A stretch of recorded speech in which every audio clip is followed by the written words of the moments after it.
guys, Miss Johnson here. We are going to be learning about a new genre, and genre is a type of literature. And the literature type that we're going to be learning about now is historical fiction. Now, you guys know what history is. History is when we look back on things that have already happened in different time periods, possibly. And then fiction is things that are not true. So if we look at historical fiction, then it's going to be stories that are based on history, but that aren't necessarily true. So you may have events that are the same, places that are the same, maybe even people that are the same, but the things that happen in the story aren't necessarily true, but they are based on history so that we can learn about the time period, okay? So the whole idea is that the setting itself is realistic, and that gives us an opportunity to learn through a fiction story. Now, historical fiction is some of my favorite to read, and I love going back. It's like being a time traveler.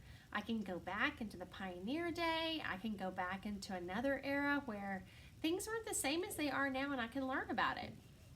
So what I wanted to start with today is just showing you some of my favorite historical fiction books. So, some of my favorites, one of them is John, Paul, George, and Ben. This is a picture book, and it is obviously about some of our founding fathers, and it gives you a little bit of information about them and some facts about them, but in kind of a silly setting. And so it's a pretty interesting, cute little book.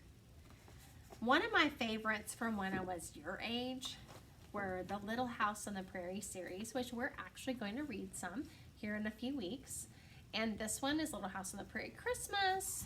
And here are some novels. And obviously I highly recommend them. And they even have a TV show. Obviously the books are better, but this is a series, and you would want to start Laura Ingalls. She's the main character. She wrote the books. But most of her things are based on her life. It's not actual events. And so some of these things may have happened to her, and this may be exactly where she lived and the kinds of things that happened, but she may have added to the story. So these are not biographies, they are not autobiographies, but they are loosely based on her life. And I know that you will really like them if you read them. One of my very favorites, and if you were in my classroom, I would read this to you, is this book called Member of the Stars. This one is about a different war. It's the war when the Nazis took over parts of Europe. And this one's about a little girl who was a Jew, and her family had to hide from them. And it is just a great book and really helps you learn about what a little girl might feel like during that time period, and helps you learn about that part of history in a pretty kid-friendly way. And I think that it's important for us to know that. I just love this book. It's so awesome.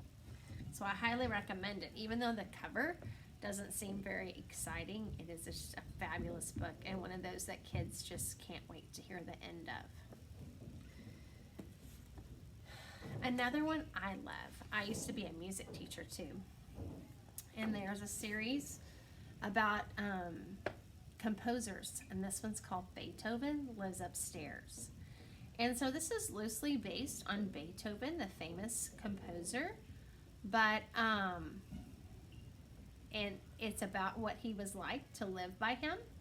And it's not a biography, but it is based on what people know about Beethoven and what it would have been like to live by him. There's also a movie of this, so after you read it, you might want to check that out. Now, the one we're going to read today is one of my favorites, and it's called The Rag Coat. I love this book because it has a really good message to kids about not only how some families have to take care of themselves and how they have to work together, and things look a little different for their family, providing for their family. So we need to be mindful of that when we have our friends, but this is about a different time period when people may not have had what we have now. And one of my favorite things is there is a song that Dolly Parton, one of my favorite composers and musicians, she also wrote about the rag coat. And so I'm going to put that in here too for you to listen to and enjoy today as we start our exploration of historical fiction. I hope you enjoyed as much as I do. It's one of my favorite genres, and I think it will be one of yours too.